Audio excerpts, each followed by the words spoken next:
Hi everyone, in this video I'm going to show you how you can change Google Maps navigation voice. So if you find this video helpful, please give it a like and make sure you subscribe for more useful tutorials. So first open up Google Maps app, then click on your profile icon on the top right. Then you want to select settings near the bottom. And once you're on here, just scroll down until you see navigation settings. So you want to click on there.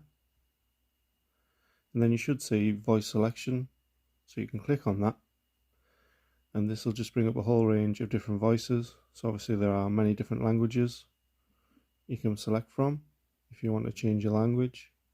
There's also different accents for the English language as well, so you can just change that to Australian if you want, and then you can play a test sound to see what it sounds like. Your destination will be on the right. And obviously you can choose another one if you want to compare. Your destination will be on the right. So that's how you can change the navigation voice on Google Maps. Thanks for watching.